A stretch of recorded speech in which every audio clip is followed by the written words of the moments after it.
acuerdo? Como siempre, selecciono a algunos de ustedes para que me apoyen como coanfitriones y si alguien accede más tarde, lo podamos agregar sin interrumpir la clase. Bien.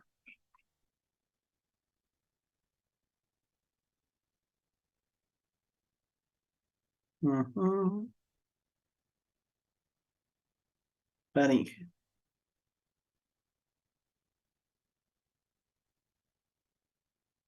Nos faltaba terminar una cuestión de la faringe para poder empezar con la laringe. Entonces, comparto mi pantalla y ponemos el tema de faringe. Bien, ya hemos visto la cuestión de cada uno de los constrictores. El superior formado por cuatro músculos, trigofaringio, bucofaringio, milofaringio y glosofaringio. El medio generado por el condro y el keratofaringios. Y el inferior por el tirofaringio y cricofaringio, nombre que reciben por los cartílagos de la laringe, que ahorita vamos a ver, con los cuales se relacionan.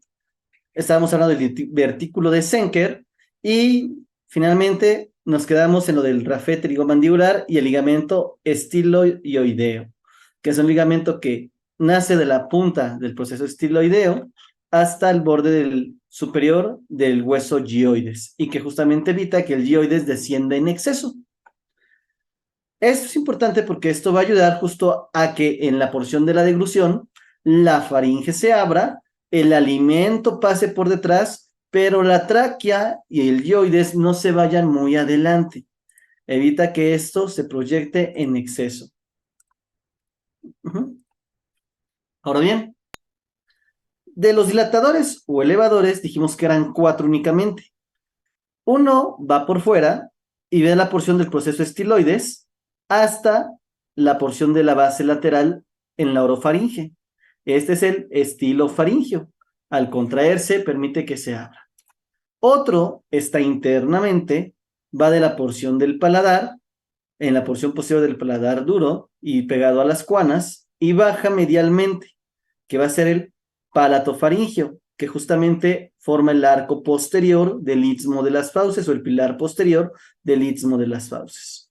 Y uno pequeño que se llama salpingo faringio, que este está mucho más medialmente y hace una forma abanicada. En resumen, esto es lo que habríamos mencionado con los constrictores y los externos o dilatadores. Ahora, la irrigación. Si bien tenemos que ver distintas porciones en irrigación ahorita, conviene mencionar que las dos arterias principales de la faringe son la meningia posterior y la faringe ascendente. Esta última va a ser la más importante y representativa para la irrigación de la faringe. ¿De quién viene? Justo lo vamos a ver más adelante. Aquí podemos ver cómo viene la arteria maxilar. Y justamente de la arteria maxilar, entre sus porciones, tendremos a la faringia, pero aquí va a ser una descendente también. Y aparte una que va hacia el paladar, que esa es la palatina descendente, que va a irrigar la porción del paladar duro. Como está irrigando la porción superior del paladar duro, la porción más posterior, pues se relaciona habitualmente con los arcos del paladar y por lo tanto esta, la palatina descendente, va a ser la principal irrigadora del palato faringio. Aquí podemos ver cómo se ve desde abajo, cómo viene justamente ramas de la faringe ascendente y como aquí viene algunas arterias palatinas. Esta es la palatina que estamos viendo aquí, que es la palatina mayor. Vean cómo va lateralmente en la región del paladar, acompañada de ramos del nervio palatino, rama del 5-2, y cómo está la relación para los arcos. Entonces, aquí está la irrigación de la palatina ascendente y la arteria facial. No me quiero adelantar diciendo que son de la carótida externa porque ahorita vamos a ver esas subdivisiones. Pero bueno, aquí ya estamos adelantándote un poquito para que veas justamente la relación de estas dos, la palatina ascendente y de la facial. Del drenaje venoso de la faringe, conviene mencionar que la mayor parte del drenaje venoso drena a una gran vena denominada vena faríngea.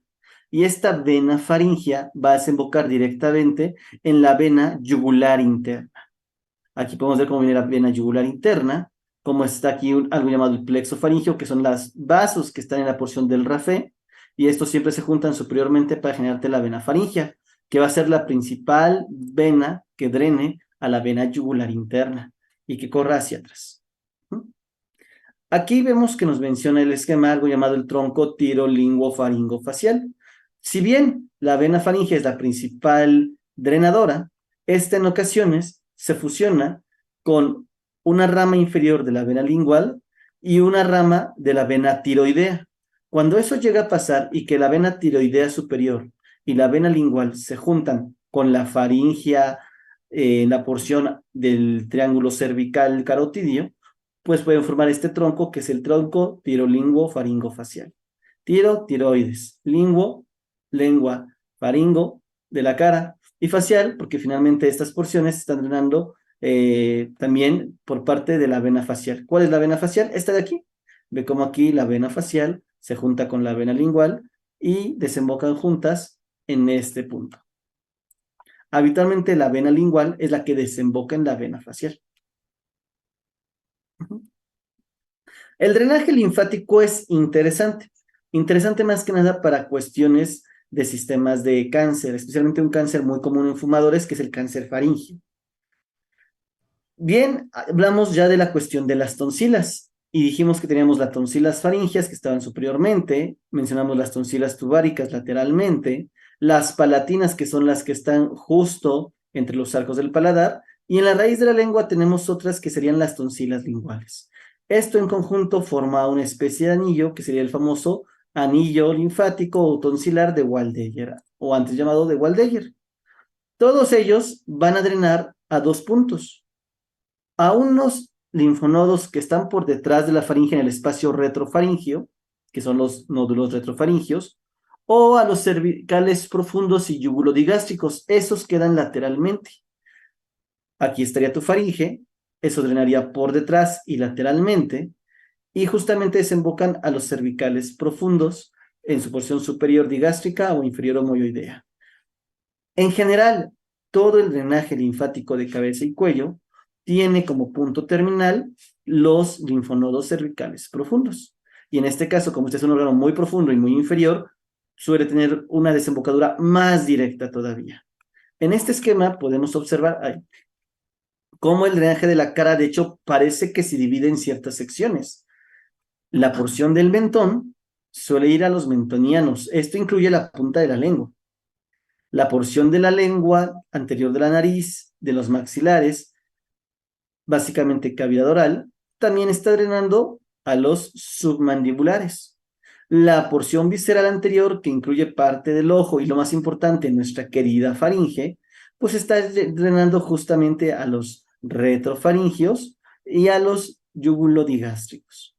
La porción de la nuca llegará a unos llamados occipitales, y la región del epicráneo y de una glándula llamada parótida suelen desembocar a este que se llama retroauricular y a este grandotote que es el yugulodigástrico. Al juntarse todo esto, todo suele correr donde está la flechita.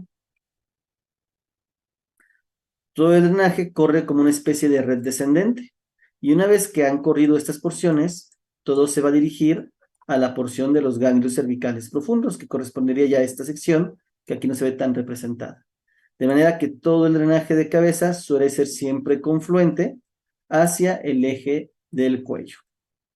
Esto es importante porque la transmisión de algunos cánceres suele estar asociado en un punto anterior, pero va a correr, y por eso siempre un punto importante a poder explorar y deber explorar es la cadena linfática cervical, que siempre está sobre y acompañando a la vena yugular interna.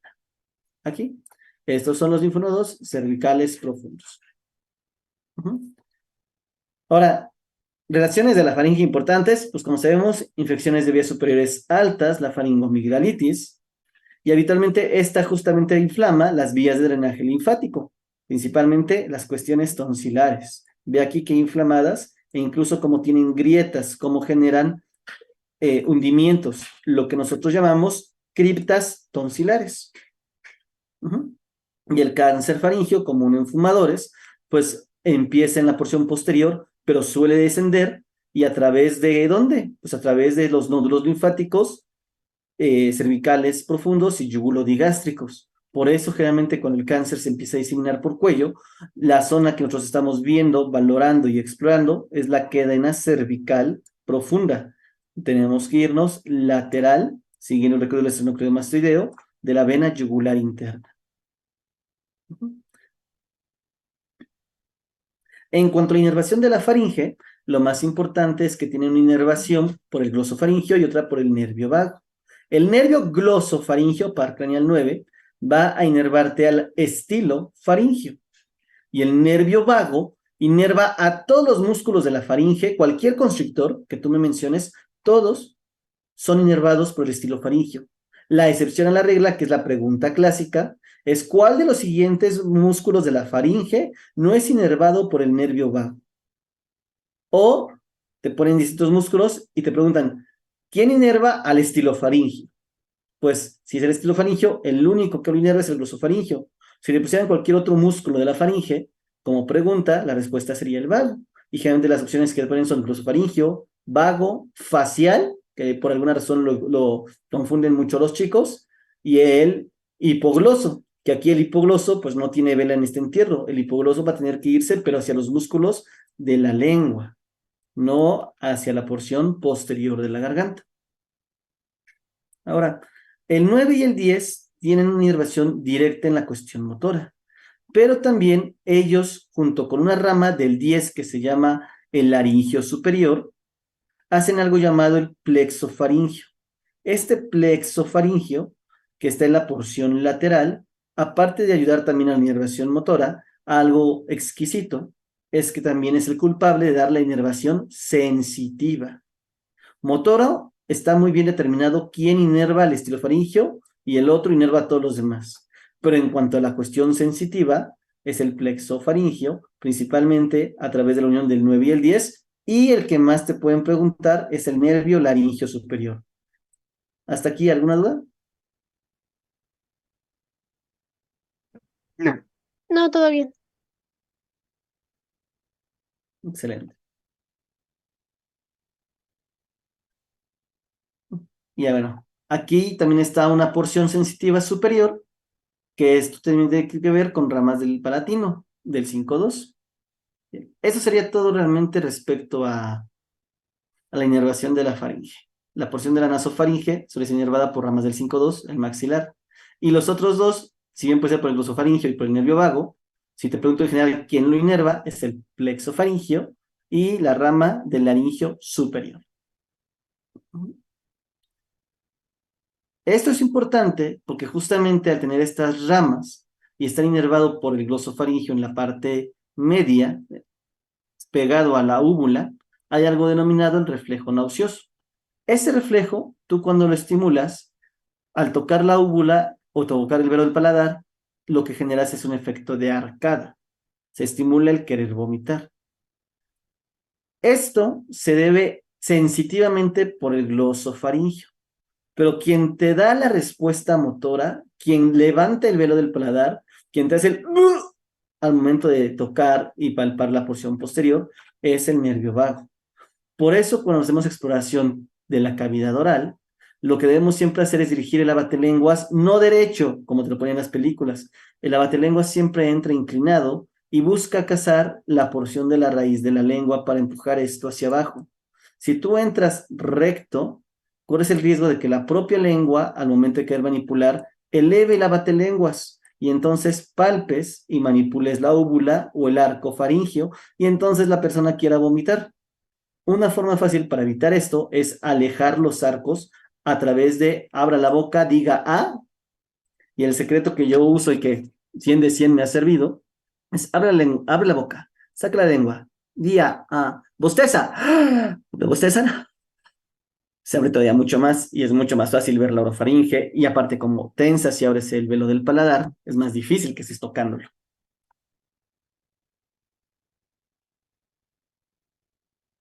Y ven, Aquí podemos ver justo una función. Vamos a ver algo interesante. Cómo se ve el efecto de la deglución para ver exactamente cómo se ve la contracción y relajación de los músculos faringios. E incluso vamos a ver cómo la epiglotis y la laringe se suben para cerrar y así es como evitamos que el bolo alimenticio o el agua pase a la cavidad laringea y a la vía respiratoria.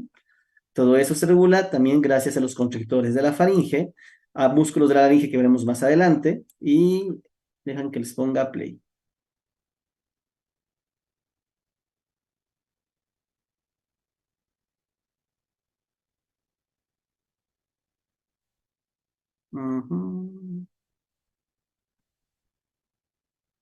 Ahí vemos cómo está masticando, está destruyendo el bolo alimenticio, un pedazo de comida, y vean, ahí va la deglución, ¿la vieron? Otra vez, más lento. No se ve. Sí, no se ve. A No se ver, ve como una imagen. ¿se ve como una imagen? A ver, dejen que comparte entonces nuevamente. Vamos a compartir.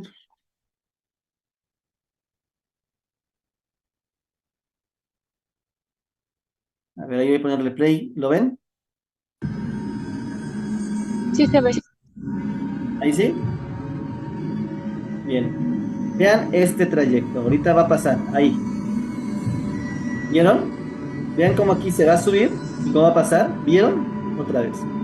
Cómo se va contrayendo y se cierra la faringe. Ahí en el trago de agua te va a ser mucho más claro. Y así podemos ver que está bien la función faringe. Ve cómo se contrae y se relaja. Así se ve funcionalmente una faringe. El que se contrae y se relaja es el que se ve como que más brillante. Esta porción que se ve que brilla es justamente el espacio de la cavidad faríngea. Cuando desaparece es porque los músculos constrictores se cierran. Cuando aparece Ah, nuevamente ok. es porque los músculos dilatadores se contraen para volver a abrirla, que hablamos justamente del palatofaringio, del salpingofaringio y del estilofaringio. Vamos a verlo una vez más. Entonces vean cómo se contraen los constrictores para cerrar el espacio. Ahí, conforme vas tragando, se va cerrando arriba y así evita de arriba hacia abajo se va cerrando para evitar que el alimento se regrese. ¿Viste? Se va cerrando aquí, se va cerrando y después se abre igual de arriba hacia abajo.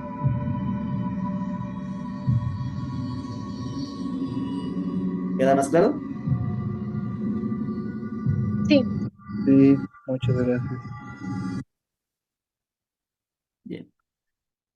Con eso terminamos la cuestión de faringe. Vamos a laringe.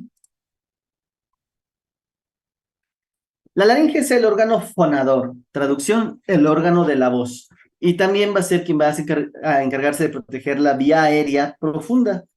Va a permitir que puedas hablar y va a regular el paso del aire y del alimento a través del cartílago epiglótico. La laringe como tal está formada por 9 cartílagos, que vamos a ver cuáles son. De estos, la mayoría son pares, solamente hay unos pocos que son impares. Y entre los cartílagos en la cara interna se van a formar unos pliegues que son principalmente por epitelio respiratorio, tejido mucoso y algunos músculos que están ahí decolados, pero que de alguna forma esos músculos que están colados al momento de contraerse van a ser muy importantes porque van a hacer que estos pliegues se tensen o se relajen. Y eso es lo que va a generar la voz. Estos pliegues vocales es lo que la gente denomina las cuerdas vocales. La laringe va de C3 a C6. Entonces nos damos cuenta que tanto el esófago como la tráquea, el esófago por la laringofaringe y la tráquea por la laringe, ambos empiezan a la altura de C6. Anteriormente la tráquea, posteriormente el esófago. Y la laringe se conecta con la orofaringe a través de la laringofaringe. Aquí podemos ver el esquema. Tu cavidad nasal, lado derecho, lado izquierdo. La cavidad oral, la faringe, aquí está el paladar blando, la laringofaringe, el esófago, y aquí estaría la laringe, conectándose con la laringofaringe a través de la apertura epiglótica. Es un segmento realmente muy corto en las vías aéreas superiores. y ya de ahí para abajo empieza la tráquea. Importante, la laringe, la faringe y la cavidad nasal en conjunto es lo que se denominan, así como el paso de la vía oral cuando llegas a intubar a alguien, esto es lo que se denominan las vías aéreas superiores. Cualquier infección en cavidad nasal, faringe, laringe, se consideran infección de vías aéreas superiores. Cuando la inflamación ya está en la tráquea o más abajo, bronquios y pulmones, se dice que ya son infecciones de vías aéreas inferiores. Entonces, ¿quién es la estructura que permite delimitar que por arriba de ella son vías aéreas superiores? La laringe. Del borde inferior de la laringe, arriba, toda la estructura de la laringe como tal, es el último punto de mis vías aéreas superiores, a partir de la tráquea inferior. Entonces, ¿cuáles son estos cartílagos laringios, o lo que mal se llama el esqueleto laringio? Son 3 pares, es decir, en total son 6. Estos son aritenoides, corniculados y cuneiformes. Por fortuna, la mayoría de estos pares no se ven de frente, suelen estar en la cara posterior. Y tenemos los 3 impares, que habitualmente son los más grandotes. El cricoides, que es justo este ligamento que vemos aquí, que está por arriba del primer cartílago de la tráquea. Este es el cricoides. Por delante es más chiquitito, por detrás es más grandotote. Arriba de él está el que forma la manzana de Adán y el más representativo de todos los cartílagos impares de la laringe, que es el cartílago tiroideo. En realidad, este cartílago iban a ser 2 estructuras, pero su formación temprana permitió que se fusionaran, así como pasa con la mandíbula, pasa con este cartílago tiroideo. Y eso, de hecho, nos va a generar una escotadura anterior, que es la escotadura tiroidea, que es habitualmente la formación y la agudización es sensible a andrógenos, a respuesta androgénica, y por eso generalmente en los hombres, especialmente aquellos que tienen alto nivel de testosterona, suele protruir más y formar lo que es mal llaman la manzana de Adán. Las porciones laterales suelen estar aplanadas y ya veremos ahorita que el cartílago tiroideo tiene unos procesos superiores e inferiores en la porción posterior.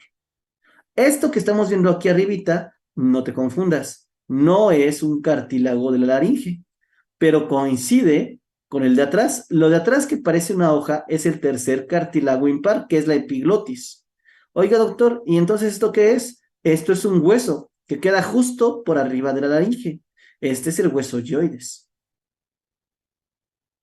Ahí podemos ver cómo se relacionan un poquito más. Anteriormente, aquí está tu hueso yoides. Y abajo está, con sus procesos laterales y con sus láminas laterales y su escotadura, está el cartílago tiroideo. Y de hecho, entre el yoides y el cartílago tiroideo, habitualmente se proyecta una membrana fibrosa. Esta membrana fibrosa, que habitualmente tiene características de una sindesmosis, se llama membrana tiroyoidea. Así como el músculo tiroyoideo, también tenemos una membrana tiroyoidea, que va del borde superior del cartílago tiroideo al borde inferior del dioides, y que evita que el dioides se vaya muy arriba en la contracción de los músculos suprayoideos. Así como tenemos un cartílago, una membrana que nos está uniendo al dioides con el cartílago tiroides, abajo tenemos también una membrana que nos está uniendo al cartílago tiroides con el cricoides. Pero esa membrana engrosa al punto de que forma prácticamente un ligamento. Y este ligamento que podemos ver aquí, engrosado en la parte de abajo, se va a llamar cricotiroideo. Entonces, abajo, cricotiroideo. Y arriba, ligamento tiroyoideo. Date cuenta como el nombre de estos ligamentos siempre fue de abajo hacia arriba. De abajo hacia arriba. Atrás, en este esquema, podemos ver mejor a los pares. Aquí podemos ver unos superiores, que son bien chiquitos y sin embargo son bien importantes por el músculo que se va a insertar en ellos y los ligamentos. Esto que estás viendo aquí son los corniculados. Se les llama así porque, si te das cuenta, parecen un pequeño diablito. Yo siempre he dicho que en la laringe, en la parte posterior, se dibuja un diablo. Si no me crees, mira esto. Aquí tienes unos cuernos, aquí tienes los otros cuernos, y aquí está la cabeza de tu diablito. Entonces, El diablito, sus cuernos se dividieron en dos pequeñas porciones. La punta que va hacia adentro se les llama corniculados, justo porque parecen unos pequeños cuernicitos. Y los de abajo, que son una especie de pequeña pirámide, es a los que se les va a denominar los aritenoideos, estos de aquí. Y de hecho vamos a ver que estos son muy importantes ya que rotan sobre su eje, permitiendo que las cuerdas vocales se abran o se cierren. Les traigo un video bien bonito para que veas cómo funcionan las cuerdas vocales y se les quede más claro. Y abajo de eso tenemos justo al cartílago cricoides. Por arriba del cricoides están los aritenoides, por arriba de los aritenoides tenemos a los corniculados. En una vista lateral podemos ver cómo se ve aquí la epiglotis, los corniculados, aritenoides, y de hecho aquí se ve una pequeña saliente. ¿Ves este pequeño hilo que se ve que está? Voy a borrar tantito, es que era flecha. Otra vez, voy a poner puntero, pero láser mejor. ¿Ves esta línea de aquí? Esta línea de aquí, que va del cartílago tiroides en su cara interna, al borde anterior del cartílago aritenoides, esto es un ligamento. Ese ligamento se conoce como el ligamento vocal. Ese, médicos, es el culpable de formar las cuerdas vocales. Cualquier lesión que lastime este ligamento, pues te deja sin cuerdas vocales. Y de la epiglotis, ve cómo es una pequeña lámina que básicamente va a bajar, a subir. El cartílago epiglótico, ¿cómo es que regula que el agua no pase? Lo que va a hacer el cartílago epiglótico no es servir como tapita solamente, está muy fijado a la parte anterior. Sin embargo, cuando tienes que subir la laringe, eso hace que este cartílago baje un poco y entonces haces el efecto como de la compuerta de vaina.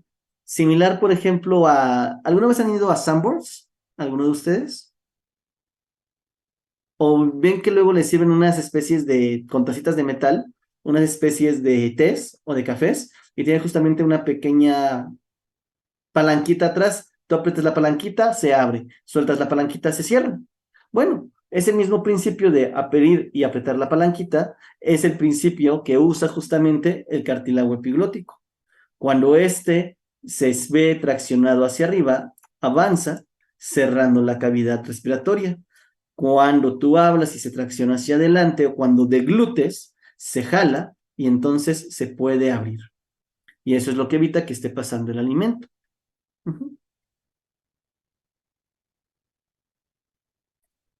Y aquí podemos ver los últimos ligamentos que aquí lamentablemente casi no se aprecian, pero aquí ya los podemos proyectar, que son los cuneiformes. Los cuneiformes generalmente son unos cartílagos que si fuera, son unos cartílagos flotantes de la parte posterior que quedan entre músculos y que se encuentran flotando superiormente para la inserción de algunos músculos de la laringe. Entonces ya tenemos epiglótico, grande en forma de hoja, aplanado, una línea medial, tiroideo, cricoides, aritenoides, corniculado y cuneiforme. ¿Hasta aquí alguna duda? No. No. Bien, entonces, el cartílago tiroides. ¿Por qué la membrana del cartílago tiroides está perforado? Ah, vemos que tanto la membrana tiroidea como el ligamento cricotiroideo tienen unos pequeños agujeros. Estos agujeros se va a deber a que por ahí van a pasar un pequeño nervio. Ese nervio va a ser el nervio laringeo superior, que es una rama del vago. De hecho, en general, la laringe es inervada ¿por quién? Por el vago. Y ese nervio laringeo superior lo que va a dar es alguna inervación motora, aunque es mínima, pero principalmente se va a encargar de dar inervación sensitiva y inervación de la secreción mucosa de la porción de la laringe. Y tienes una rama superior y una rama inferior. Estas van a penetrar por esos agujeros internamente para que den la sensibilidad a la porción interna de la laringe. Por eso, cuando tienes una laringitis, inflamación de la laringe, sientes inflamado, toses, tratas de librar y hay un aumento de secreción de moco. El culpable de eso es justamente el nervio laringeo superior. Y bueno, hablando del cartílago tiroides, ya mencionamos cómo estaban sus membranas. Vamos a ver sus porciones. Como dijimos, tenemos dos porciones aplanadas, que son las láminas. Las láminas posteriormente van a tener una pequeña saliente. Este se conoce como el tubérculo tiroideo superior. Y otra pequeña saliente por debajo, tubérculo tiroideo inferior. Estos tubérculos es porque ahí se van a insertar unos músculos, todavía no llegamos a ellos. Pero entre ambos tubérculos se proyecta una pequeña línea delgada. Esta línea se conoce como la línea oblicua, que va a tener una representación clínica importante ahorita que hablemos de algunas lesiones en la laringe. Después, siguiendo con la relación de mis estructuras, arriba y abajo, estos procesos tiroideos se van a conocer como astas. Asta superior, asta inferior. Todavía en algunas bibliografías puedes llegar a encontrarlos como procesos tiroideos, pero lo más común ya actualmente es el término de astas. Asta superior, asta inferior. La escotadura tiroidea superior que habíamos mencionado y por debajo se va a formar una pequeña escotadura inferior. Y la saliente de la escotadura es la prominencia laringea. Viendo de frente, vemos cómo están las astas superior e inferior.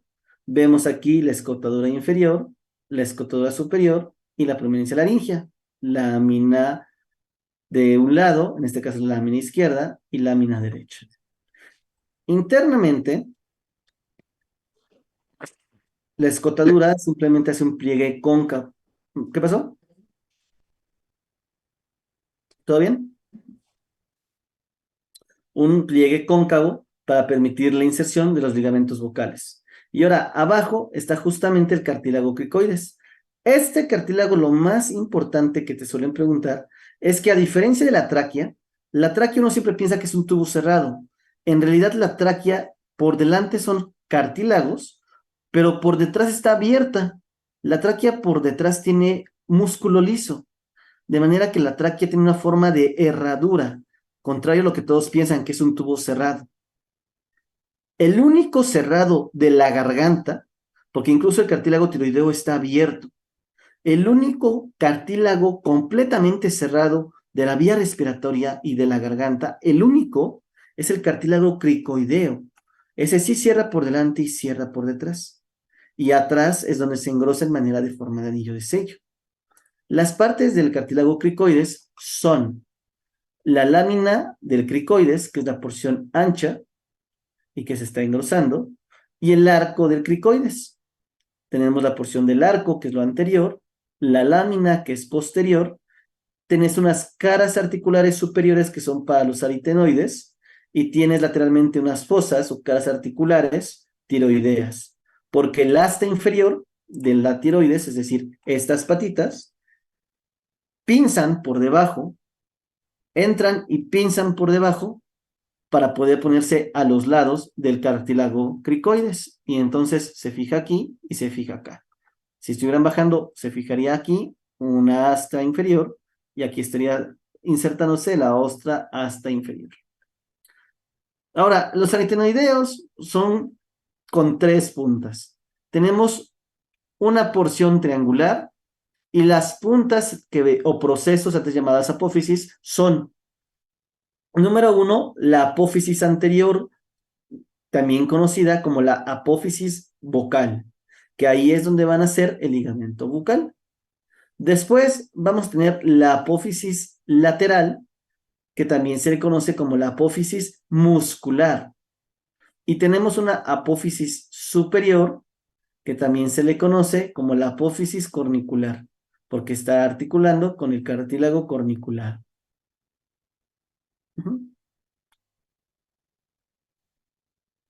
El epiclótico es impar, es muy sencillo. Lo único que te preguntan de luego, y que los chicos no recuerdan qué es eso, es cuál de los cartílagos de la laringe se caracteriza por presentar el peciolo. El peciolo o raicilla corresponde a la porción delgada donde se está insertando el cartílago epiglótico. Gente, esta es una lámina aplanada con pequeñas perforaciones y una inserción en forma de hoja, en forma de rama o en forma de raíz, que es el peciolo. Este realmente no hay mucho chiste. Aquí podemos ver cómo se articulan. Vemos como arriba está abierto completamente el cartílago epiglótico y vemos que está habitualmente unido a los otros elementos mediante algunas articulaciones y mediante algunos ligamentos, que es lo siguiente que vamos a empezar a ver. Cuando vemos por dentro la laringe, vemos cómo viene la membrana y vemos habitualmente que dentro y lateral a la epiglotis suele haber una estructura de grasita. A esto se le conoce como el cuerpo adiposo periglótico y su función es dar un punto de aislamiento más efectivo para la epiglotis. Este preepiglótico ayuda al cierre, ayuda como cojinete y evita, como es grasa, que habrá un desgaste por el abrir y cerrar del epiglotis durante la deglución, porque este cartílago está muy sujeto habitualmente a movimientos y podría gastarse por fricción. Por eso el cuerpo lo que puso fue una capa adiposa lateral que sirva de colchón y así evitamos la lesión. Que aparte ahí vemos cómo está entrando y relacionándose también con eso el ligamento laringio superior. Por eso cuando esta porción está inflamada y se irrita, pues como directamente afecta al nervio, duele. Y ven, abajo podemos ver cómo está el cartílago aritenoideo y cómo en la porción del aritenoideo se relaciona aquí el ligamento bucal. Este es el cricoides, la porción ancha, aquí está el aritenoides, aquí el corniculado y el ligamento bucal. Ahora, hay otro ligamento que generalmente va de la porción superior del aritenoides, por debajo de la punta corniculada o del proceso corniculado, y que también se inserta dentro del cartílago tiroideo. Este otro ligamento se va a conocer como ligamento vestibular. Recuerda que el vestíbulo de una casa es habitualmente la entrada, el recibidor. En este caso suele ser igual. Tendrás un ligamento vestibular y un ligamento bucal. Ya veremos que la presencia de estos dos ligamentos, al recubrir todo esto con una mucosa, va a hacernos unas fosas. Pero aparte va a delimitarnos dos tipos de cuerdas. Lo que llamamos las cuerdas vocales reales son las que se forman gracias al ligamento vocal. Pero también hay un par de cuerdas accesorias, que es lo que llamamos las cuerdas vocales falsas, porque esas habitualmente no se tensan y no se encargan de la fonación, salvo que la persona las entrene. Y ese tipo de cuerdas, las cuerdas vocales falsas, son las que delimita el ligamento vestibular. Estas son las funcionales. Estas habitualmente no son funcionales a menos que sean entrenadas. Personas que sí logran desarrollar el entrenamiento de estas cuerdas, por ejemplo, cantantes profesionales, principalmente dedicados a la ópera. ¿Hasta aquí alguna duda? El vestibular es el que solo con entrenamiento, ¿verdad? Sí, este forma las cuerdas vocales falsas. Ujú. ¿Hasta aquí vamos bien?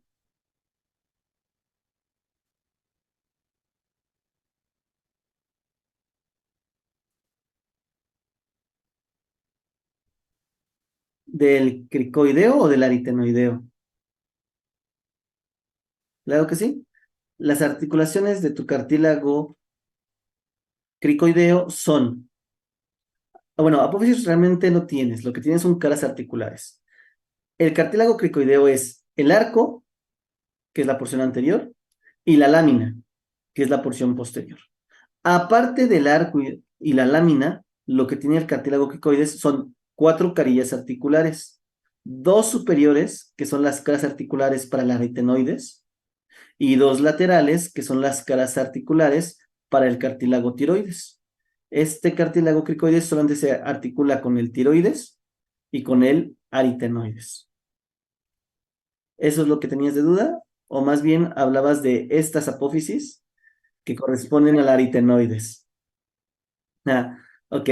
Las 3 puntitas importantes que debemos recordar son, número 1, la que está por dentro y que va hacia adelante, que corresponde a la apófisis vocal. Ahí nace justamente el ligamento vocal. La que está lateral y por fuera, que va a ser la apófisis muscular, ahí se va a insertar de hecho un músculo que cuando se contraiga, jala para atrás, voy a hacerlo con flechita, ahorita llegamos ahí, va a haber un músculo por aquí que al contraerse va a jalar hacia atrás la aritenoides, y cuando lo jalas hacia atrás, la punta se va a mover de lado, y eso va a permitir que este ligamento que está aquí habitualmente se abra. Ujú. Entonces, y la otra es la corniculada, ¿vale? Que esa tiene que ver con la porción del corniculado. ¿Dudas hasta aquí? Vale. Adelante, Marisol. Doctor, ¿el músculo que se inserta es el cricoaritenoideo? ¿Algo así? Cricoaritenoideo. Ajá. Es uno de los que se inserta y justamente es ese el responsable de la apertura de las cuerdas vocales. Correcto. Participación, ya que lo mencionaste. Apellido nuevamente. Vázquez. Vázquez Marisol. Sí, Marisol. Es justamente ese. Ya nos adelantamos un poquito, pero está excelente. Ahora, ¿qué otros ligamentos, aparte del vestibular y del vocal, hay importantes que debemos conocer? De arriba abajo. De arriba abajo ya mencionamos las membranas. Ya mencionamos la membrana tiroidea. Pero hay otros dos ligamentos importantes aquí que tienen que ver justamente con tu cartílago epiglótico. Un ligamento va abajo, que justamente tiene el mismo nombre del peciolo, que es el ligamento tiroepiglótico. Este ligamento va de la porción del cartílago tiroides por arriba del ligamento bucal y ahí se inserta en el peciolo del epiglotis. Este ligamento tiroepiglótico es el que mantiene fijo a la epiglotis dentro de la laringe. Y ahora está el otro que permite que cuando caigas no te caigas en exceso y te jala hacia arriba. Te mantiene arriba para que no caigas en exceso y te mantengas siempre parcialmente abierta la cavidad. Ese ligamento va a ir de la epiglotis a el gioides y por eso se le llama ligamento io de gioides, ioepiglótico. Y este se inserta en toda la porción media de la epiglotis. Si viéramos nuevamente la epiglotis, aquí en la porción media es donde se está insertando ese cartílago. No sé por qué al desplazar la flecha salen esas puntas medio raras, las ven, ¿no? No sé por qué salen de pronto esos picos. Pero bueno, aquí en medio se está insertando ese ligamento ioepiglótico, ¿no? Que es este que podemos ver aquí. Otro ligamento importante. Este ligamento va a ir de la porción del hueso corniculado, ajá, baja y se inserta en porción del músculo cricofaringio y se conoce como como ligamento cricofaringio justamente. Está aquí abierto. Y abajo hay otro que tiene que ver con la porción del cartílago cricoides, pero también en... Ay, perdón, es que no sé por qué están esas líneas horribles, me están arruinando la presentación. Tendré que usar el láser. Este de aquí, que tenemos aquí, es el cricofaringio, ¿vale? Y el de abajo, que está del proceso aritenoideo en la porción interna y que va justamente a la cuestión de la aritenoides, este chiquito, que justamente evita que se abra en exceso la porción al rotar, evita que se abra en exceso la aritenoides. Este es el ligamento cricoaritenoideo. Estos dos son importantes, cricoaritenoideo y cricofaringio. Estos evitan que la aritenoides se caiga a la cavidad respiratoria, jalándolo medialmente y hacia atrás. Finalmente, el cartílago cricoides, en su parte posterior, se relaciona y a la vez se separa de la faringe, del constrictor inferior de la faringe, gracias a un ligamento que está entre el cartílago cricoides y la faringe, que justo va a recibir el nombre de cricofaringio. Este genera un espacio virtual de separación, es el que evita que hacia atrás se vaya la faringe, pero también evita que la faringe y el cartílago se fusionen, porque imagínate que eso se fusionara, te volvería completamente disfuncional la dilución. Este ligamento ayuda a fijar la laringe, ayuda a fijar la faringe, pero aún más importante, evita que ellas dos se fusionen. Ujú. Del tiroideo al cricotiroideo, ya habíamos hablado del ligamento cricotiroideo, así que ese pues ya está incluido. Y serían los más relevantes. Repitiéndolos, de arriba abajo, son ioepiglótico, tiroepiglótico, vestibular, vocal, cricofaringio, cricoaritenoideo, ujú, y cricotiroideo.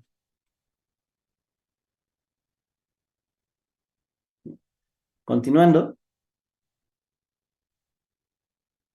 aquí vemos la laringe vista desde atrás. Ahí podemos ver cómo los anillos traqueales están abiertos y cómo viene justamente la porción muscular y la pared membranosa de la tráquea.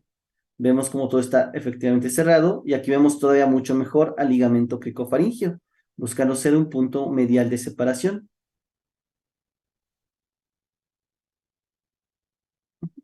Y ahí vemos cómo funciona justamente la porción de los aritenoides. Los aritenoides, cuando giran medialmente, ayudan a cerrar la cavidad laringea. Eso habitualmente pasa en la vibración. Cuando tú estás metiendo aire de manera pasiva, estos aritenoideos se alinean, permitiendo que las cuerdas vocales estén parcialmente abiertas, parcialmente, pero nunca están del todo abiertos a menos que tú lo forces. Entonces ahí vemos cómo se ve una laringe en una respiración tranquila. Cuando yo meto el aire de fuerza, se abre lateralmente, salen más lateralmente las porciones de los aritenoides y eso me abre más la apertura del tubo traqueal.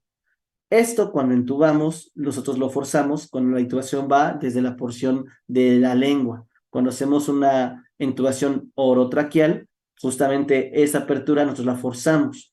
De hecho, una de las consecuencias secundarias a que una persona pase mucho tiempo intubado es que al quitar el tubo, como esta porción fue abierta por la fuerza y se mantuvo distendida, la persona suele tener problemas en la fonación. Siente carraspera, que es sensación como de irritación en la garganta, como si le raspara internamente. Puede tener engrosamiento de la voz, estado irritativo y laringitis, secundaria al uso prolongado de un tubo endotraqueal. Por eso, cuando tú vas a poner un tubo, si lo pones por la cavidad oral, esos tubos habitualmente son temporales y los usamos para urgencias. Pero cuando tú a una persona ya la vas a tener intubada mucho tiempo, sacas ese tubo y tienes que poner un tubo por debajo del cartílago cricoideo. De hecho, ese ligamento, ese cartílago, el cartílago cricoideo, es el punto de referencia para decir, perforas debajo de mí y entubas a alguien a largo plazo. Si tú no sabes eso y perforas el ligamento cricoideo o perforas por arriba del ligamento cricoideo sobre el cartílago tiroideo, lo que tienes de riesgo es, número uno, darle a las cuerdas vocales y número dos, darle al nervio laringio recurrente y pues darle daño permanente a la persona en la función de sus cuerdas vocales. Ahora, la cavidad laringea, ya que vimos más o menos cómo están estos ligamentos constituidos y cómo están los cartílagos, las cavidades que se forman justamente entre la laringofaringe y el cartílago cricoides son cuatro. Son cuatro partes las que te van a dividir la laringe internamente. La porción más superior, que está justo en la apertura de la laringofaringe y donde empieza la faringe y la laringe, justo esa parte y hasta los pliegues vestibulares, se le va a conocer como el vestíbulo, que es la entrada a la cavidad laringea. Posteriormente tendremos la parte media o cavidad funcional, que esta porción es la que está entre el pliegue vestibular y el pliegue vocal. Ahí, a esa altura, anteriormente hay una pequeña proyección que abre y que forma unos sáculos, que de hecho ya el nombre está en debate y seguramente se va a cambiar porque confunde con el sáculo del oído interno, pero justamente ahí se van a ver unas pequeñas proyecciones laterales en las cavidades que van a ser los ventrículos laringios. Y abajo de las cuerdas vocales queda una pequeña cavidad que está por debajo de las cuerdas vocales, pero por arriba de la tráquea. A esa se le llama la cavidad infraglótica y se ubica entre el vocal y cricoides. Vamos a verlos. Todo esto que va del epiglotis, que es la apertura y que llega hasta antes de los ligamentos vestibulares, todo esto es el vestíbulo. Está bastante amplio, ¿verdad? Sin embargo, recuerda que es relativo porque realmente esa epiglotis está doblada. Entonces, esta porción es la más variable. Es la porción de la laringe más variable en cuanto a tamaño, porque puede extenderse o cerrarse en función de cómo esté puesta la epiglotis. Entre los dos ligamentos tenemos lateralmente los ventrículos laringeos, que está justamente entre las cuerdas vocales falsas y las cuerdas vocales verdaderas. Este repliegue lateral que se hace son los ventrículos laringeos. Y estos, como te dije, se pueden proyectar anteriormente y nos forman los sáculos laringeos, que son estos pequeños repliegues anteriores de la laringe que se llegan a presentar. Y finalmente, pasando el ligamento vocal y al ligamento cricoideo, antes de empezar con la tráquea, aquí queda un espacio triangular. Este espacio triangular se conoce como el espacio infraglótico. Este esquema, jóvenes, sí ubíquenlo muy bien, porque habitualmente te lo ponen en cadáver real en los exámenes departamentales y te señalan habitualmente la porción del vestíbulo, del ventrículo o la porción infraglótica. ¿Cómo te guías tú? Pues justamente por los dos pliegues vocales. Vamos a ver. Estas son las imágenes que habitualmente te ponen. Ahí vemos la laringe cubierta. ¿Por qué no se ve tan bonita como los esquemas? ¿Por qué no se ven bien los ligamentos? ¿Por qué no se ven bien los músculos? Simple, porque recuerda que todo esto está recubierto por una mucosa y por tejido respiratorio. Este sirve como si fuese una especie de mica. Por eso, tú no puedes ver bien los cartílagos a menos que los diseques. Pero si vemos, esto que vemos aquí arriba, que corresponde a esto que separa, es justamente tu cartílago epiglótico. Abajo de esto, tenemos justamente todo este espacio que está por arriba de las cuerdas vocales. Todo este espacio de aquí, que corresponde a todo este espacio de acá, sería el vestíbulo. Después tenemos los repliegues, que aquí está justamente los pliegues vocales reales y los falsos, las cuerdas vocales falsas y verdaderas. El espacio que se forma entre ellos es justo el ventrículo laringio. Ve, aquí está tu ventrículo laringio. Y este espacio de aquí abajo es el espacio infraglótico. Esto sería el cartílago cricoides. Y aquí abajo, que ve hasta como la textura cambia de aquí a acá, esto es porque esto es laringe, y a partir de esta línea, hacia abajo, ya es tráquea. Aspecto importante a ver, lo que vemos aquí como cuerdas muy brillantes son las cuerdas vocales. Date cuenta que aquí la cuerda vocal, desde arriba, es muy fácil identificarla. Son las más mediales, más blanquecinas y más tensas. Las cuerdas vocales falsas sería este pequeño surco de aquí. La verdad es que apenas y logra verse, aunque en un corte coronal sí se ven mucho más notables, y sería esta parte de aquí. Estas serían las cuerdas vocales falsas y estas las cuerdas vocales verdaderas. ¿Se entiende el esquema? ¿Tenemos hasta aquí alguna duda? ¿Qué es esto que estoy viendo aquí atrás? ¿Alguien puede decirme? Adelante, Gael. La faringe. Más abajo, porque más bien, aquí estaríamos, aquí, en esta imagen, estamos en faringe, estaríamos en laringofaringe, apuntando hacia la laringe. Pero a ver tú mismo, y si no, Luis Adolfo. Adelante, Luis Adolfo. ¿El esófago? El esófago. Esto que estamos viendo aquí es justo el inicio del esófago. Esto es el esófago. Por eso tú cuando intubas a una persona, lo que habitualmente haces es que siempre, a diferencia de un tubo endoscópico que apunto hacia atrás, yo aquí, justo aquí están los repliegues piriformes. Esto es el repliegue piriforme que ayer te platicaba, por donde puede pasar el nervio laringeo recurrente también. Aquí no quiero lesionar. Por eso cuando meto un endoscopio me voy pegado atrás. Caso contrario, cuando quiero intubar al paciente, lo que hago es que levanto la lengua, tracciono hacia adelante y lo que trato de ubicar son las cuerdas vocales. Y cuando meto el tubo lo meto viendo hacia el tórax, viendo hacia adelante, porque lo que quiero es que al entrar pase por las cuerdas vocales y que no se vaya el esófago. Procedimiento de rutina que hago después de intubar a un paciente es escuchar que el tubo no esté en el estómago y que el tubo se escuche en los campos pulmonares. Porque el error más común de una intubación en alguien que no tiene práctica, e incluso en algunos experimentados, dejen que les diga, es que en lugar de intubar hacia los pulmones y hacia la tráquea, intuban hacia el estómago.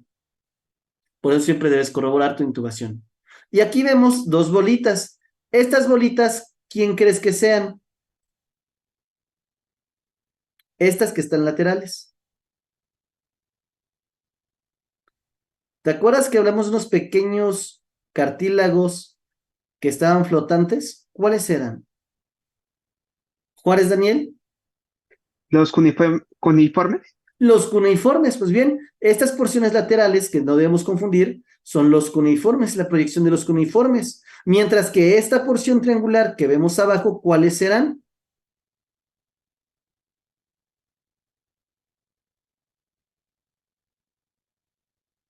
Adelante, Iridia. Los corniculados. Los corniculados, estos serían los corniculados, la proyección de los corniculados y su puntita pues serían los corniculados, pero más que los corniculados hay uno que está por debajo de los corniculados, corrijo. Uno que está más por debajo de los corniculados, usted misma.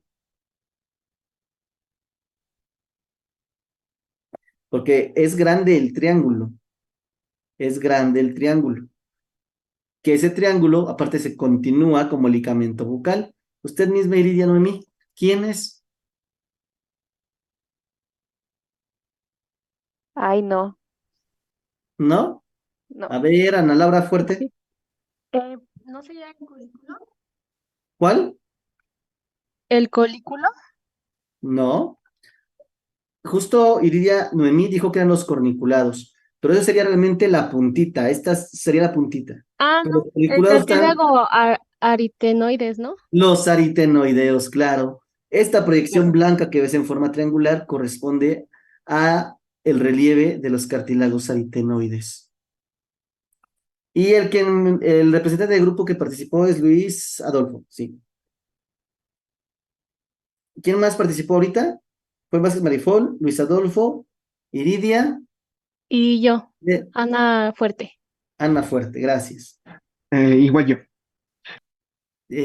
Yo, ¿quién es? Sánchez Juárez. Sánchez Juárez, gracias. Bien. Ahí vemos cómo se ve la laringe de un adulto con respecto a la de un niño.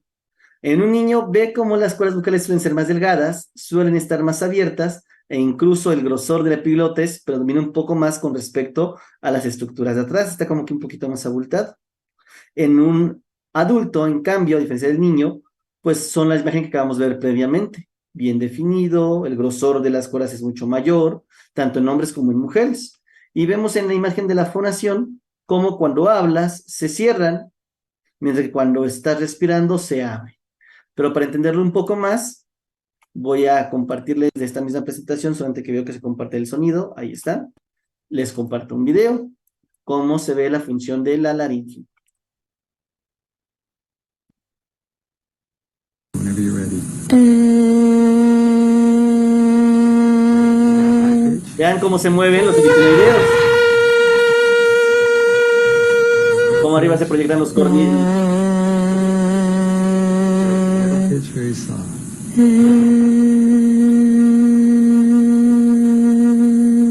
Louder.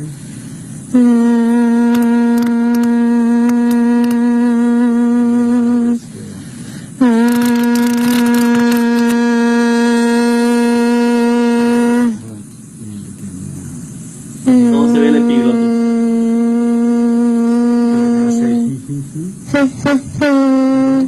Y vean ahí qué bonito se ve justamente las cuerdas vocales reales y las cuerdas vocales falsas. Nice loud. Ligamento vestibular, ligamento bucal. And again. More.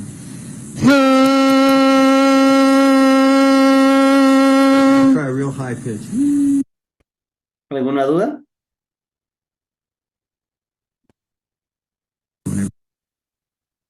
Continuamos entonces con los músculos que permitieron que eso se cierre y se abra. De aquí tenemos dos grupos, los músculos laríngeos intrínsecos y los fonatorios. Los intrínsecos de la laringe, es decir, los que están aquí internamente, los fonatorios, lo que nos van a permitir hacer es justamente lo que vimos, a cerrar, tensar o relajar las cuerdas vocales, mientras que los protectores son aquellos que lo que van a hacer es proteger la estructura y mantener fijos y firmes a los cartílagos de la laringe. Dentro de los protectores tenemos 4. Uno llamado ariteno epiglótico, que va justamente de los procesos aritenoideos y asciende lateralmente por la epiglotis, permitiendo un soporte lateral de la misma.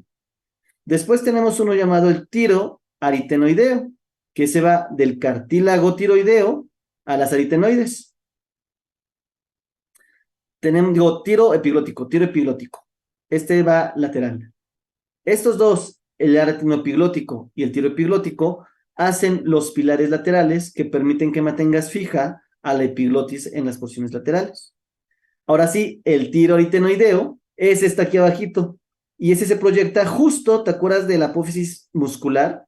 Pues justamente en esa porción lateral de la apófisis muscular se está proyectando lateralmente el tiro aritenoideo para poder ayudar a una fijación lateral de las aritenoides. Y tenemos unos llamados los aritenoideos oblicuo y transverso, que lo que van a hacer es una cruce en la parte posterior y que van a ayudar a cerrar un poquito o girar hacia adentro y hacia afuera la porción de las aritenoides.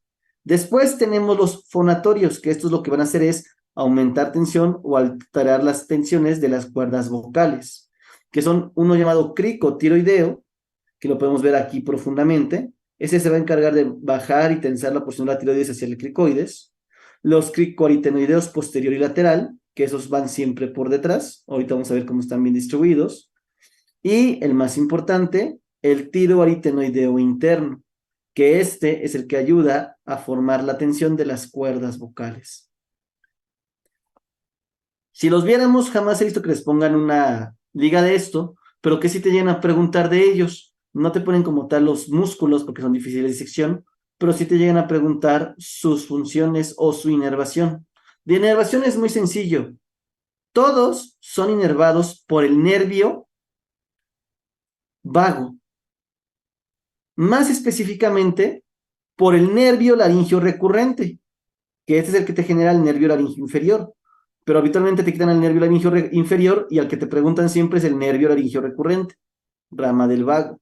Entonces, ¿quién te inerva a prácticamente? Si la pregunta es, ¿quién te inerva a todos los de la laringe? La respuesta es el vago, porque incluso el de arriba es inervado por el vago. Difícilmente hacemos preguntas de septo, pero si te preguntaran, ¿cuál es el único músculo que no es inervado por el nervio laringio recurrente? Si es inervado por el vago, pero no es inervado por el nervio laringio recurrente, solamente hay una respuesta: el músculo cricotiroideo. Todos los demás son inervados por el nervio laringio recurrente. Este es inervado por el vago, pero por el ramo laringio superior. El que te acuerdas que perforaba la membrana iotiroidea, pues bien, ese que está justamente perforando por arriba es prácticamente sensitivo y solo tiene una rama motora. Esa rama motora importante es para el cricotiroideo. Es la excepción a la regla. Fuera de esto, todos los demás, nervio laringio recurrente. Y en general, ¿quién tiene la laringe? El nervio vago. Punto. Y lo que les gusta también preguntarte es quién abre y quién cierra el ligamento bucal. Y estos son los cricoaritenoideos en ambos casos. En ambos casos son los cricoaritenoideos y de hecho por eso usan esa porque es muy tramposa. Porque el que te abre el pliegue bucal, o dicho de otra forma, el que abre la cuestión de las cuerdas vocales, el que se encarga de abrir las cuerdas vocales, es el cricoaritenoideo posterior. Ahorita vamos a ver cómo se ubica posteriormente y eso explica la lógica de que se abran. Y el que se encarga no de abrirte, sino de cerrar las cuerdas, es decir, ayuda a su tensión y por lo tanto aumenta la fonación. El que cierra o aduce, este abduce, y el que aduce, el que cierra, el que acerca a la línea media las cuerdas vocales, es el cricoaritenoideo Pero el lateral, estos dos, ten cuidado. Solo una palabra te cambia. Anatómicamente están en zonas muy distintas, pero esa palabra nos cambia todo. ¿Vale? Es quién abre y quién cierra las cuerdas vocales, que no es lo mismo que tensarlas. Si habláramos de quién las tensa, solo es el cricotiroideo. Ese las tensa. Pero habitualmente te preguntan por quién las abre y quién las cierra, porque son los cricoritenoideos. Quien la abre, el que está atrás. Quien la cierra, el que está de lado. Lo va a empujar de lado hacia adentro. Vamos a verlos. Aquí tenemos el músculo vocal que acompaña el ligamento vocal. Aquí tenemos justamente el aritenoideo oblicuo y el aritenoideo transverso, que esto lo que hacen es que juntan a los aritenoideos en medio. El transverso ayuda a que esto se acerque hacia en medio. El transverso ayuda a que se vuelva a abrir. Son antagonistas. Estos dos no se llevan. Pero como dijimos, los que nos interesan a nosotros más que estos son los cricoaritenoideos posterior y lateral. El cricoaritenoideo posterior, ¿qué era lo que hacía? ¿Abría o cerraba? ¿Habría? Abría. Y tiene lógica. Ve cómo viene de la porción del cartílago cricoides. Por eso el cricoides también es tan grande. Porque aquí se está insertando el ligamento.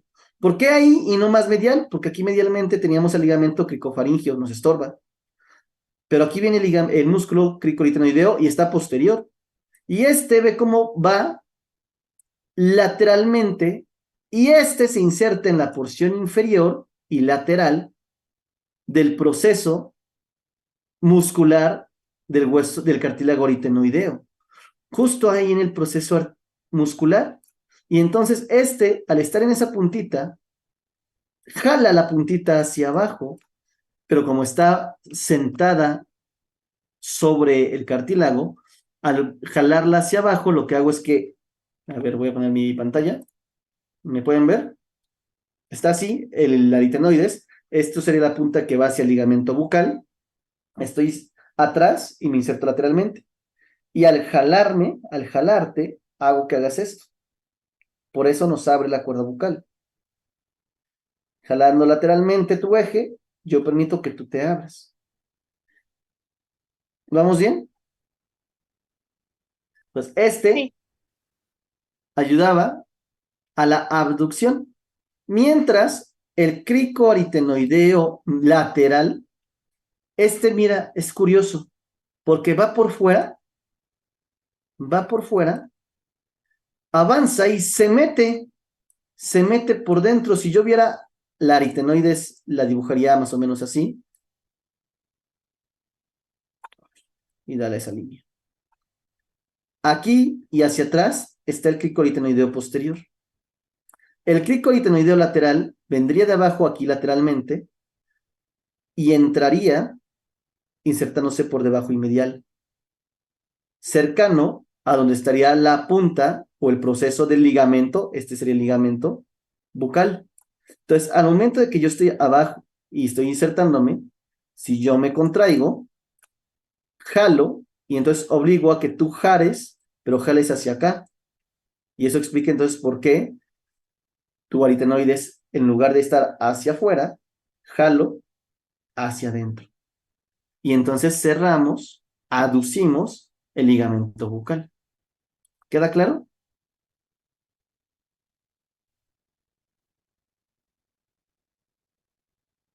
¿Dudas hasta aquí? No.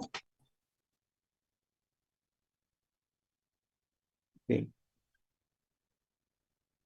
Y bueno, el músculo cricotiroideo es uno que está por delante, ayuda a mantener la estabilidad anterior. Ese no tiene mucho caso.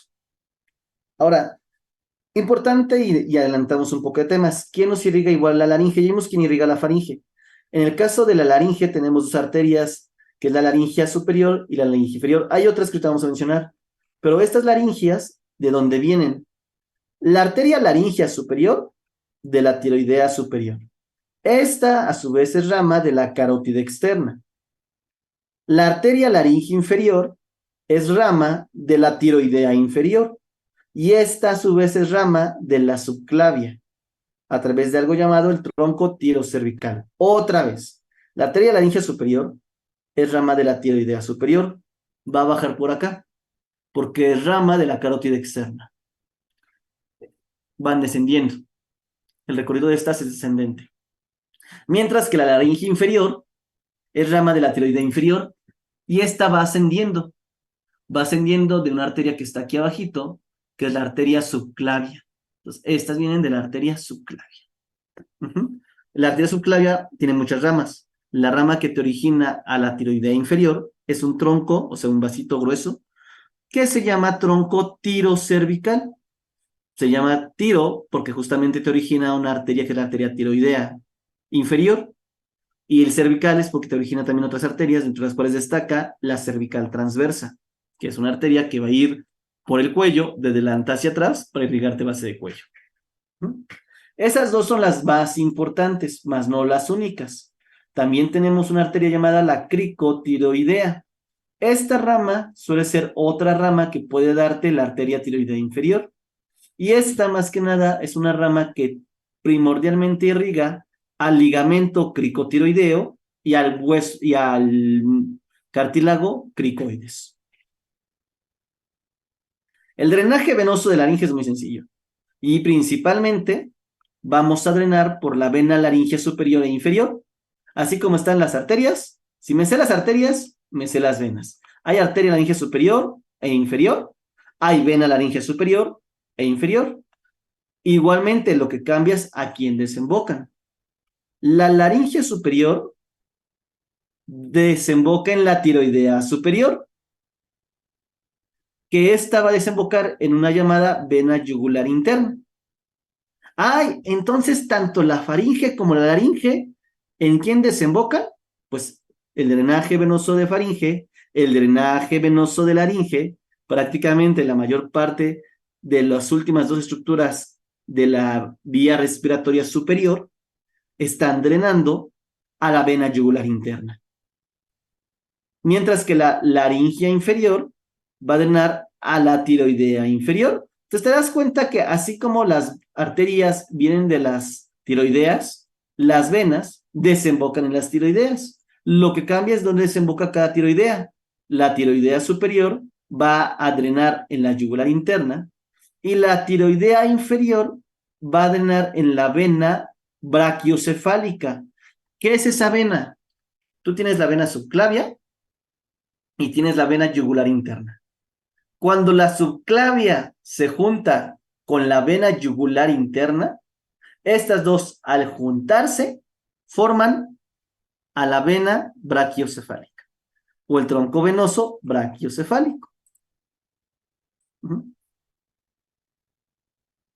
Y aquí lo más importante, tú tienes dos troncos venosos brachiocefálicos. Resulta que el derecho llega y como el corazón está aquí ubicado más hacia la izquierda, las cavidades superiores quedan más hacia la derecha. Eso genera que la vena brachiocefálica izquierda pues tenga que cruzar de este lado hasta el otro lado. Es un cruce mucho más largo. Mientras que la brachiocefálica izquierda es un cruce cortito para llegar rápidamente. Estas venas brachiocefálicas, cuando se juntan, forman a la vena cava superior. La vena cava superior se origina por las dos venas brachiocefálicas. Pero la izquierda, como tiene que cruzar más espacio, suele ser más larga. Y como es un trayecto más largo, la vena tiroidea inferior aprovechó eso y desembocó en la vena brachiocefálica, pero en la izquierda. En la vena brachiocefálica izquierda. En este segmento bajaron las dos y como estaba ahí más larga esa vena, aprovecharon las dos para desembocar ahí. Y ahí desembocan las venas tiroideas inferiores, en la vena brachiocefálica, pero en la izquierda. La derecha es más cortita y se forma muy rápido para generarte la vena cava superior. Por eso casi no desemboca nada en la brachiocefálica derecha. ¿Dudas? Doc, disculpe, ¿lo podría volver a repetir rápido, por favor?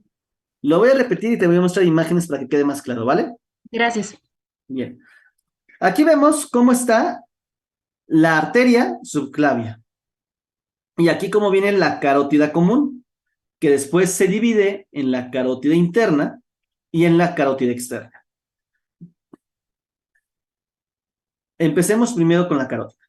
La carótida común se divide en carótida interna, carótida externa, y la carótida externa, que es la que te va a irrigar el rostro y que va a terminar con dos arterias, la temporal superficial y la maxilar, antes de llegar a eso, te da algunas ramitas colaterales, es decir, algunas ramas que van a irrigar tu cara y que van a irrigar el cuello.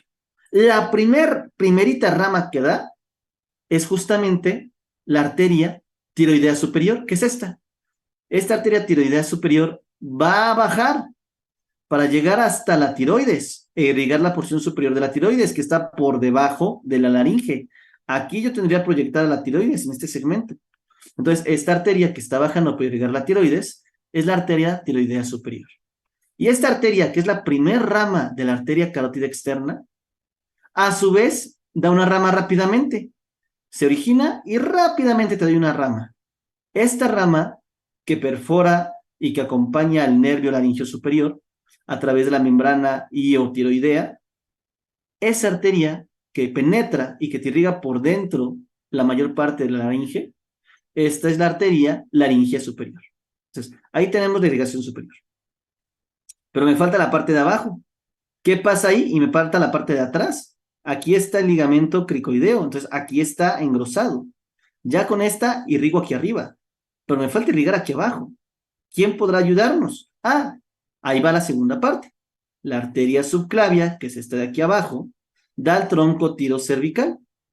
Y este tronco tirocervical, una de las arterias más importantes que nos da, es la arteria tiroidea inferior, de hecho es de sus ramas terminales, que es esta de aquí.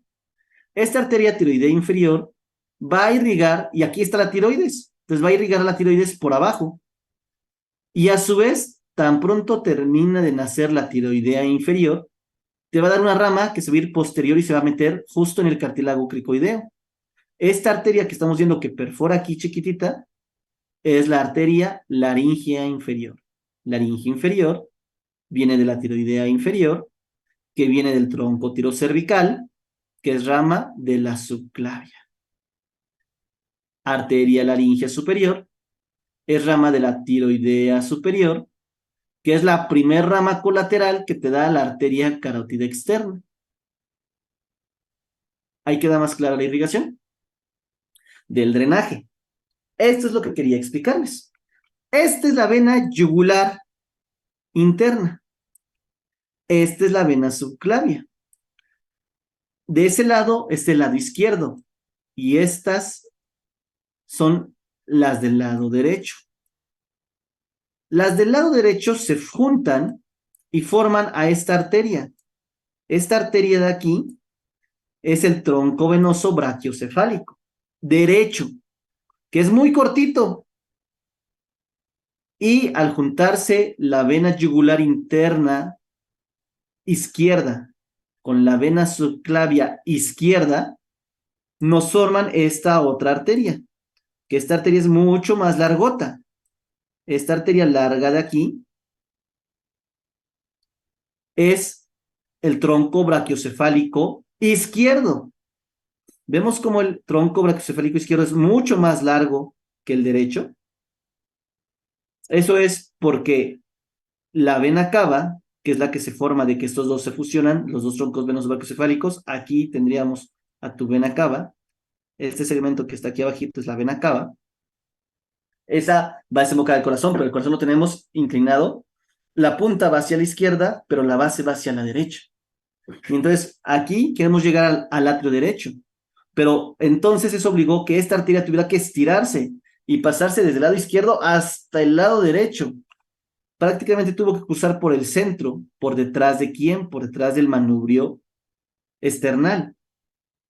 Entonces, como tuvo que pasar por detrás del manubrio external, se pasó de lado a lado.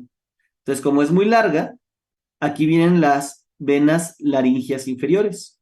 Estas venas laringeas inferiores se juntan a la tiroidea inferior. Esta es la vena tiroidea inferior. Entonces, la laringea inferior drena en la tiroidea inferior. Y esta tiroidea inferior está drenando, ¿pero a quién? al tronco venoso brachiocefálico, pero el del lado izquierdo, porque este está más largo. Al querer bajar, se cruzó en su camino, pues aprovecho y desemboco aquí. No desemboco en este, ya me quedo un poco lejos. Este me queda cerquita.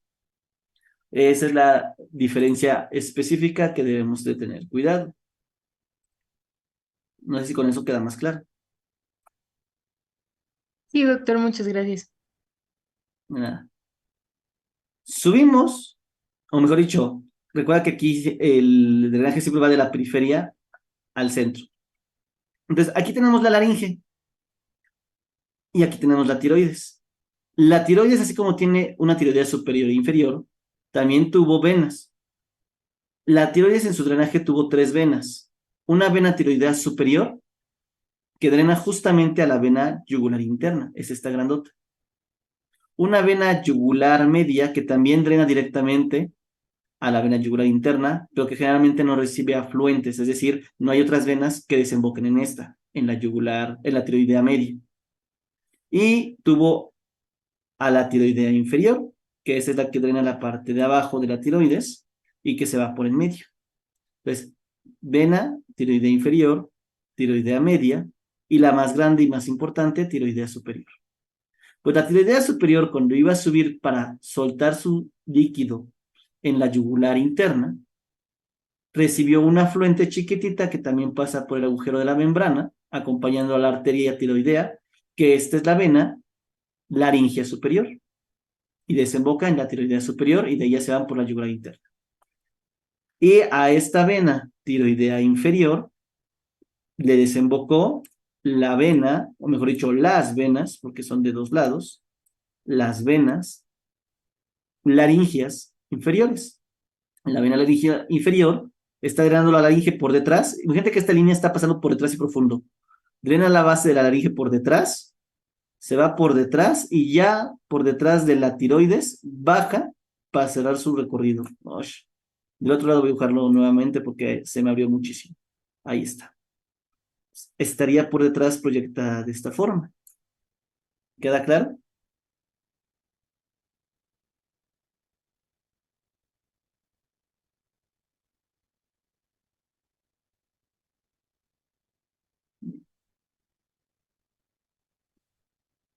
Inervación de la laringe, como mencionamos, está el nervio laringeo superior, que va a dar la cuestión sensitiva y la motora a un músculo. ¿Qué músculo era?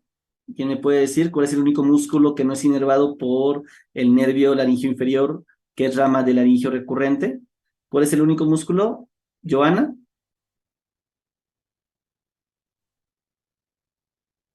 Cricotiroideo, correcto. Es el único que no es inervado por el laringeo recurrente. Y ahí podemos ver. Ahora, ¿por qué recurrentes? Porque el nervio vago fue medio güey, la neta. El nervio vago está bajando y al bajar dice, bueno, voy a generar al nervio laringeo superior. Y justamente da aquí al nervio laringeo superior. Este tiene una rama interna que va a inervar sensitivamente por dentro de la laringe y tiene la rama externa que es la que va al músculo que mencionábamos, al cricotiroideo. Ahí está. Ve cómo llega al músculo cricotiroideo. Esa es la rama externa. Y después de eso, el nervio vago se siguió. Olvidó que tenía que inervar motoramente a todos los demás. Inervó sensitivamente e inervó motoramente solo a ese. Pero pues todos los de arriba, todos los de atrás se le olvidaron. Y entonces, cuando pasan la apertura torácica, bajan y de pronto los 2 nervios laringeos se acuerdan de que tenían que inervar más arriba. El primero que se da cuenta es el nervio vago derecho. Y él dice, ay güey, espérate, tenía que inervar la laringe.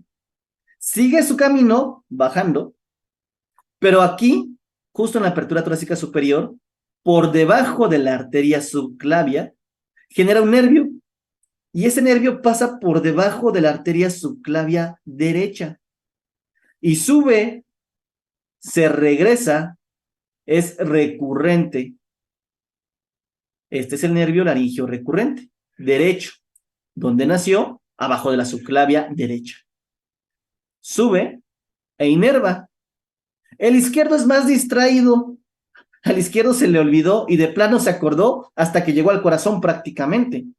Viene el nervio vago, viene feliz de la vida, se le olvida, sigue cantando, y a la altura del callado de la aorta, o sea, hasta el callado de la aorta se acordó, y en ese momento dice, ay, güey, espérate, yo también tenía que inervar a la laringe. Y entonces da una rama que pasa por debajo del arco aórtico. Este nervio laringeo recurrente pasa por debajo del arco aórtico, el izquierdo. Y de ahí igual sube, sube, sube, sube, sube, sube, sube, sube, sube, y ya llega a inervar. Entonces, ¿dónde nació el nervio laringeo recurrente derecho? Pues este nace y pasa por debajo de la subclavia derecha. ¿Y dónde nace y por debajo de quién pasa el nervio laringeo recurrente izquierdo? Pues el izquierdo fue mucho más distraído, estaba enamorado el pobre. Recuerda que la izquierda está más pegada al corazón. Venía enamorado el pobre y literalmente a la altura del arco de la aorta se acordó, pasa por debajo del arco de la aorta y de ahí sube. Y ya los dos llegan a inervarte la laringe. ¿Dudas hasta aquí?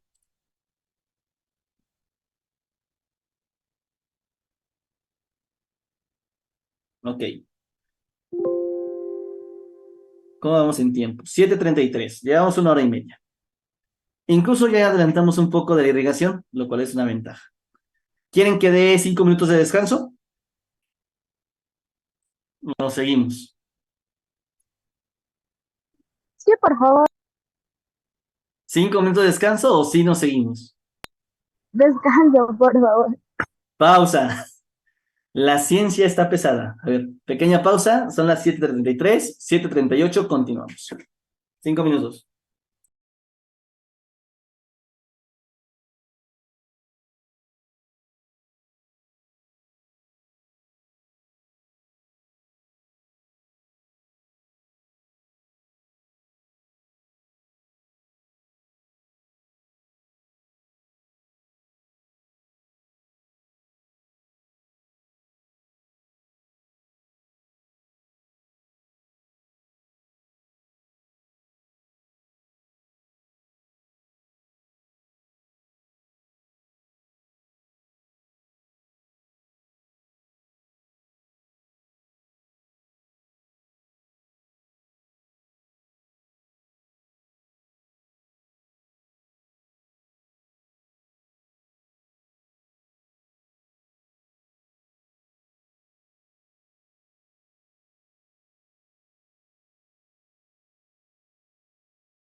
Mm,